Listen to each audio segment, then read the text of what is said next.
Everyone, तो कैसे हैं आप लोग। आज का हमारा टॉपिक है डाल्टन एटॉमिक थ्योरी। उससे पहले अगर आप चैनल पे नए हैं तो चैनल को लाइक कीजिए, शेयर कीजिए और सब्सक्राइब कीजिए। तो चलिए शुरू करते हैं बिना किसी टाइम वेस्टिंग के। तो क्या होती है डाल्टन एटॉमिक थ्योरी। देखो, डाल्टन एक साइंटिस्ट था, उसने एटम के बारे में कुछ अपनी राय दी थी, यानी अपने अपने क्या बताए थे, उसने पोस्टुलेट्स बताए थे, यानी कि एटम क्या होता है, कैसे वो कंबाइन करता है, कैसे वो किसी रिएक्शन के अंदर पार्टिसिपेट करता है, इनके बारे में उसने अपने कुछ ना कुछ क्या दिए थे, पोस्टुलेट्स दिए थे। तो सबसे पहला पोस्टुलेट उसका क्या था, वो कहता है, डाल्टन कहता है एटम के बारे में कि जो मैटर होता है, मैटर को बनाने के लिए सबसे छोटी जो इकाई होती है वो क्या होता है, एटम होता है। यानी मैटर किससे बनाया जाता है, जब कई सारे एटम आपस में कंबाइन होते हैं तब जाके आपका क्या बनता है, मैटर बनता है। तो इसे आप किस तरीके से लिख सकते हैं, आप लिखेंगे matter is formed by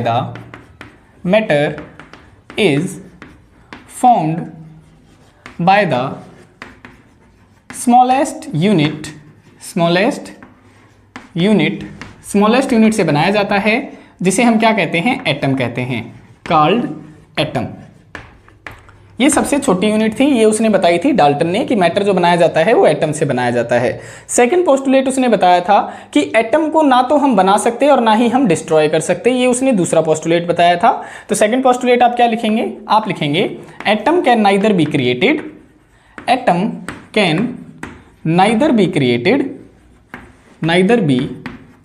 created nor be destroyed। ना तो इसे बनाया जा सकता और ना ही इसे डिस्ट्रॉय किया जा सकता, डिस्ट्रॉयड।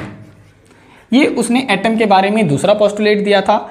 तीसरे पोस्टुलेट के अंदर वो कहता है कि एटम ही वो एलिमेंट होते हैं, वो स्पीसीज होती हैं जो रिएक्शन के अंदर क्या करते हैं, पार्टिसिपेट करते हैं। तो थर्ड पोस्टुलेट आप किस तरीके से लिखेंगे, आप लिखेंगे atom is the element, atom ही वो एलिमेंट होता है, atom is the element which, जो क्या करता है, विच टेक पार्टिसिपेट, या फिर आप लिख सकते हैं which participates in the chemical reaction, जो क्या करता है, केमिकल रिएक्शन में पार्टिसिपेशन करता है, इन केमिकल रिएक्शन।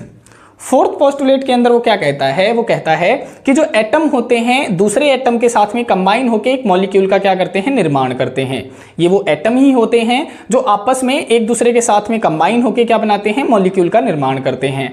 तो फोर्थ पोस्टुलेट आप किस तरीके से लिखेंगे, आप लिखेंगे atom combine with each other, या फिर आप कह सकते हैं combine with other atoms, other atoms to form a क्या बना लेते हैं, वो कंबाइन होके मॉलिक्यूल बना लेते हैं। तो आप लिख सकते हैं to form a molecule. Fifth postulate के अंदर वो क्या कहते हैं, पांचवें पोस्टुलेट के अंदर वो कहते हैं कि एटम जो होते हैं, अगर मैं कह लूं कि सेम एलिमेंट के जो एटम होते हैं वो क्या होते हैं, सेम होते हैं, उनका मास भी सेम होता है, साइज भी सेम होता है और शेप भी सेम होती है। यानी दोबारा सुनो कि जो एटम्स होते हैं, सेम एलिमेंट के जो एटम्स होते हैं उनका मास, शेप और साइज क्या होता है, सेम होता है। ये आपका फिफ्थ पोस्टुलेट है। तो इसे किस तरीके से लिखेंगे आप लिखेंगे atoms of same element, atoms of same element, यानी सेम एलिमेंट के जो एटम होते हैं वो क्या होते हैं, आइडेंटिकल होते हैं। तो आप लिखेंगे atoms of same element are identical, identical का मतलब क्या होता है, सेम होता है भाई, ठीक है, are identical in respect to the, और किसके रिस्पेक्ट में भाई, क्या क्या उनका सेम होता है, उनका शेप, साइज एंड मास क्या होता है, सेम होता है। तो आप लिखेंगे in respect to the same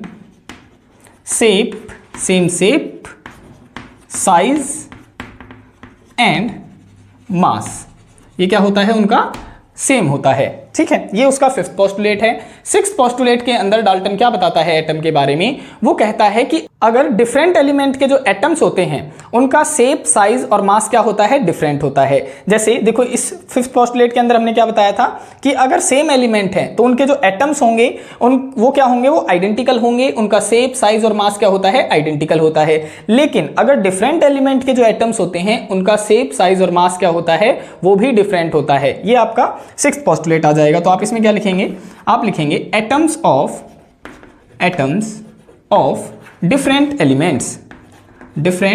elements कि डिफरेंट एलिमेंट्स का क्या होते हैं, आर नॉन आइडेंटिकल, वो आइडेंटिकल नहीं होते हैं। तो आप लिखेंगे atoms of different elements are not identical, are not identical, identical with respect to the, किसके रिस्पेक्ट में भाई, विद रिस्पेक्ट टू द, उनका शेप, साइज और मास के रिस्पेक्ट में, with respect to the shape, size and mass, mass के respect में।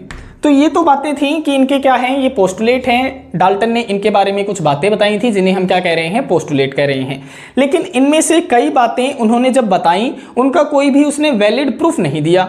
जैसे यहाँ पे उसने कह रखा है कि मैटर जो बनाया जाता है वो स्मॉलेस्ट यूनिट से बताया जाता है, जिसे हम क्या कहते हैं, एटम कहते हैं। लेकिन अब उनके अंदर भी क्या आ गई हैं, कुछ ना कुछ कमियां आ गई हैं। हमने और भी ज़्यादा डिस्कवरी कर ली है, जैसे एटम के अंदर और भी छोटी इकाइयां पाई जाती हैं जिसे हम इलेक्ट्रॉन, प्रोटॉन और न्यूट्रॉन कहते हैं। तो ये क्या आ रही हैं, अब इनकी कमियां आ रही हैं जिनको हम सुधार रहे हैं। और क्या बताया है उन्होंने, बताया जैसे एटम्स होते हैं सेम एलिमेंट के, उनका वो क्या होते हैं, वो आइडेंटिकल होते हैं। नेक्स्ट पोस्टुलेट में उसने बताया कि जो एटम्स होते हैं डिफरेंट एलिमेंट में वो आइडेंटिकल नहीं होते हैं। उन्होंने ये बातें तो बता दी लेकिन इनका कोई वैलिड प्रूफ नहीं दिया। तो अब हमारा नेक्स्ट टॉपिक क्या आ जाएगा, इनकी कमियों को बताएंगे हम। तो टॉपिक का नाम क्या बन जाएगा, drawbacks of Dalton atomic theory. तो देखो drawbacks of Dalton atomic theory यानी क्या क्या कमियां रही डाल्टन एटॉमिक थ्योरी की। पहली कमी तो उसकी यही रहती है कि वो ये एक्सप्लेन नहीं कर पाया कि जो डिफरेंट एलिमेंट्स थे उनके जो एटम्स थे वो आखिर डिफरेंट क्यों थे। चलो मान लिया हमने सेम एलिमेंट के एटम हम कह रहे थे कि सेम था, उनका शेप भी सेम थी, साइज भी सेम था और मास भी सेम था। लेकिन डिफरेंट एलिमेंट्स में भी तो कुछ ना कुछ सिमिलैरिटी मिलनी चाहिए थी। तो इस बात को वो एक्सप्लेन नहीं कर पाया कि डिफरेंट एलिमेंट्स के जो एटम्स होते हैं वो डिफरेंट क्यों होते हैं, उनका शेप, मास या फिर साइज वो डिफरेंट क्यों होता है। पहली बात तो वो ये एक्सप्लेन नहीं कर पाया। तो आप इस बात को लिखेंगे कैसे, आप लिखेंगे it could not explain about why the atoms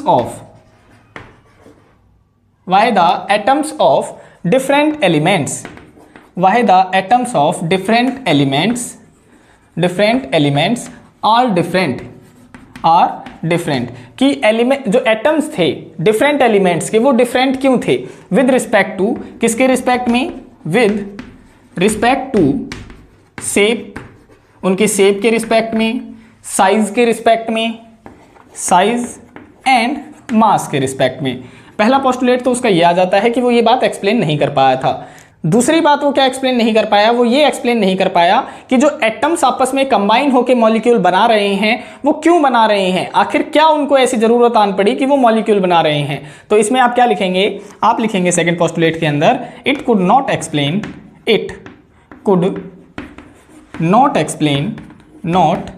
explain किसके बारे में एक्सप्लेन नहीं कर पाया कि एटम्स क्यों कंबाइन हो रहे हैं। It could not explain about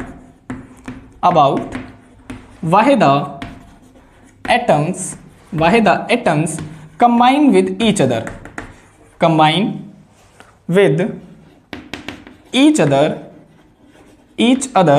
to form a molecule, कि आखिर क्यों वो मॉलिक्यूल बना रहे हैं, to form a molecule. Second drawback आपका ये हो जाता है। फिर थर्ड ड्रॉबैक में वो क्या कहता है, वो कहता है कि जो ये एटम्स हैं वो आपस में, चलो मान भी लेते हैं कि कंबाइन हो भी गई, एटम कंबाइन होकर एक मॉलिक्यूल बना भी लिया। फिर वो कहता है कि वो ये बात एक्सप्लेन नहीं कर पाया कि जो एटम और एटम के बीच में जो फोर्स ऑफ इंट्रैक्शन है वो कौन सा है, इस फोर्स ऑफ इंट्रैक्शन को वो एक्सप्लेन नहीं कर पाया। तो ये इसका थर्ड ड्रॉबैक हो जाता है। तो आप किस तरीके से लिखेंगे, आप लिखेंगे it could not explain about the force of interaction कि फोर्स ऑफ इंट्रैक्शन को एक्सप्लेन नहीं कर पाया, force of interaction between the atoms of molecule कि मॉलिक्यूल के जो एटम्स होते हैं उनके बीच में कौन सा फोर्स ऑफ इंट्रैक्शन होता है, ये बातें वो एक्सप्लेन नहीं कर पाया। तो ये आपके तीन इसके क्या आ जाते हैं, ड्रॉबैक्स आ जाते हैं डाल्टन एटॉमिक थ्योरी के। अब हम क्या पढ़ेंगे, अब हम पढ़ेंगे मॉडिफाइड डाल्टन एटॉमिक थ्योरी। यानी पहले हमने जो पोस्टुलेट पढ़े, फिर उनकी कमियां पढ़ी। अब जो नए साइंटिस्ट आए हैं उन्होंने इसमें क्या किया है, कुछ ना कुछ सुधार किया है, कुछ ना कुछ अपनी नई टर्म्स ऐड करी हैं। तो अब हमारा नेक्स्ट टॉपिक आ जाता है मॉडिफाइड डाल्टन एटॉमिक थ्योरी। तो मॉडिफाइड डाल्टन एटॉमिक थ्योरी क्या बातें बताती है? वो बताती है कि जो एटम होता है, देखो पहले हमने पोस्टुलेट में क्या पढ़ा था कि एटम क्या होती है, स्मॉलेस्ट यूनिट हम उसे कहते हैं, उससे छोटी यूनिट नहीं होती है। लेकिन अब साइंटिस्ट ने क्या बता दिया, साइंटिस्ट ने कह दिया कि एटम अब इंडिविजुअल नहीं रहा है। इंडिविजुअल का मतलब अब वो अकेला नहीं रहा है, बल्कि वो और भी छोटे पार्टिकल से मिलकर बना है, जैसे इलेक्ट्रॉन हो गया, प्रोटॉन हो गया और न्यूट्रॉन हो गया। तो ये इसका पहले मॉडिफिकेशन है। क्या कहता है मॉडिफिकेशन के अंदर कि atom is no longer be individual. अब एटम अकेला नहीं है, atom is no longer be individual, no longer be individual, individual कि वो अब अकेला नहीं है, बल्कि वो बनाया जाता है किसके द्वारा, दैट इज करके आप लिख सकते हैं। क्या लिखेंगे? It is formed by the, वो भी किससे बनाया जाता है, it is formed by the further smaller units, further smaller particles कह सकते हैं आप, या यूनिट कह सकते हैं, स्मॉलर पार्टिकल्स। और वो स्मॉलर पार्टिकल्स कौन कौन से हैं भाई? वो हैं आपके इलेक्ट्रॉन हो गया, प्रोटॉन हो गया एंड न्यूट्रॉन हो गया। ये आपके वो स्मॉलर पार्टिकल हैं जिनसे एटम बनता है। तो ये हमारा पहला मॉडिफिकेशन है। सेकंड मॉडिफिकेशन के अंदर वो क्या कहता है, देखो जैसे हमने पढ़ा था कि जो एलिमेंट सेम एलिमेंट होते हैं, उनके जो एटम्स होते हैं उनका सेम मास होता है। लेकिन इसने मॉडिफाई करके क्या बता दिया कि जो सेम एलिमेंट होते हैं उनका जो मास होता है वो क्या होता है, डिफरेंट होता है। तो आप क्या लिखेंगे? आप लिखेंगे एटम्स ऑफ सेम एलिमेंट, कि सेम एलिमेंट के जो एटम्स होते हैं, atoms of same element have different mass, उनका क्या होता है, डिफरेंट मास होता है। और उन्हें हम क्या कहते हैं, उन्हें हम कहते हैं आइसोटॉप्स, कॉल्ड आइसोटॉप्स। जैसे कि आपने देखा होगा, जैसे हाइड्रोजन हो गया, हाइड्रोजन का एटॉमिक नंबर 1 होता है, दूसरा हाइड्रोजन हो गया, इसका भी एटॉमिक नंबर 1 है, तीसरा है उसका भी एटॉमिक नंबर 1 है। सेम एलिमेंट है लेकिन इनका मास नंबर क्या हो जाता है, डिफरेंट हो जाता है। जैसे देखो इसका 1 हो गया, इसका 2 हो गया, इसका 3 हो गया, और इन्हें हम क्या कहते हैं, इन्हें हम कहते हैं आइसोटॉप्स। ये थी आपकी सेकंड मॉडिफिकेशन। थर्ड मॉडिफिकेशन के अंदर वो क्या कहता है, देखो हमने पोस्टुलेट में क्या पढ़ा था, हमने पढ़ा था कि जो एटम्स होते हैं, डिफरेंट एलिमेंट के जो एटम होते हैं उनका मास नंबर क्या होता है, डिफरेंट होता है। लेकिन ये क्या कहता है मॉडिफाई करके कि जो डिफरेंट एलिमेंट होते हैं उनका जो एटम्स होता है उनका मास नंबर क्या होता है, सेम होता है। तो आप किस तरीके से लिखेंगे? आप लिखेंगे atoms of different elements, atoms of different elements have, क्या होता है डिफरेंट एलिमेंट का, same mass number, have same mass. और उन्हें हम क्या कहते हैं, उन्हें हम कहते हैं isobars, called isobars. For example जैसे आपने देखा होगा कैल्शियम 20 नंबर पे आता है, लेकिन इसका मास नंबर कितना होता है, 40 होता है। पोटासियम है 19 नंबर पे आता है, इसका मास नंबर कितना होता है, 40 होता है।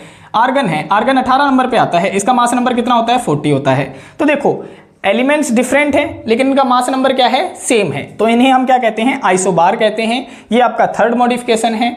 फोर्थ मॉडिफिकेशन के अंदर वो क्या कहता है, देखो हमने क्या पढ़ा था, हमने पढ़ा था कि atom can neither be created nor be destroyed, ना तो एटम को बनाया जा सकता ना ही उसे डिस्ट्रक्ट किया जा सकता है। लेकिन मॉडिफिकेशन के अंदर उन्होंने क्या कह दिया, उन्होंने कह दिया कि एटम को भी डिस्ट्रक्ट किया जा सकता है और भी यूनिट्स के अंदर डिस्ट्रक्ट किया जा सकता है। जैसे यूरेनियम हो गया, यूरेनियम क्या होता है, एक रेडियो एक्टिव एलिमेंट होता है। अगर हम उसे ऐसे ही छोड़ देते हैं वो तो डिस्ट्रक्ट होना शुरू कर देता है और वो किस में बदल जाता है, क्रिप्टन में। तो ये डिस्ट्रक्ट हो रहा है, एटम क्या हो रहा है, डिस्ट्रक्ट हो रहा है। तो आप इसे लिखेंगे किस तरीके से, आप लिखेंगे एटम्स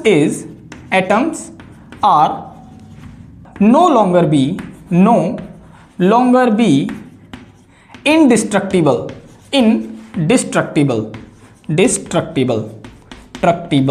यानी हम उसे अब क्या कर सकते हैं, तोड़ सकते हैं। दैट इज फॉर एग्जाम्पल कैसे, आपने देखोगे कि जो यूरेनियम होता है, uranium can be converted into, वो किस में बदल जाता है, या फिर आप लिख सकते हैं डायरेक्टली लिख सकते हैं uranium converted into, can be लगाने की भी जरूरत नहीं है आपको। यूरेनियम कन्वर्टेड इनटू किस में बदल जाता है, वो क्रिप्टन में बदल जाता है भाई, क्रिप्टन। और किसके दौरान बदलता है, ये न्यूक्लियर फ्यूजन रिएक्शन चलती है उनके अंदर, तब जाके ये बदलता है। तो uranium converts into krypton during nuclear fusion के दौरान वो बदलता है। तो ये क्या था, ये एटम्स था और एटम ही क्या हो रहा है, बदल रहा है यानी डिस्ट्रक्ट हो रहा है। लेकिन पहले वाले ने तो क्या कर दिया था, ये मना कर दिया था। तो ये है आपकी मॉडिफाइड डाल्टन एटॉमिक थ्योरी, जिसमें हमने कुछ ना कुछ नई बातें सीखी हैं। यहाँ पे आपका ये टॉपिक खत्म हो जाता है। आज के लिए इतना ही। आशा है आपको आज का लेक्चर समझ में आया होगा, और अगर वीडियोस आपको पसंद आ रही हैं तो वीडियोस को लाइक कीजिए, शेयर कीजिए और चैनल को सब्सक्राइब कीजिए, और कमेंट करके हमें जरूर बताएं कि आपको वीडियोस कैसी लग रही हैं। आज के लिए इतना ही। मिलते हैं किसी नेक्स्ट वीडियो में किसी और टॉपिक के साथ में। तब तक के लिए बाय बाय, टेक केयर, धन्यवाद, जय हिंद, जय भारत।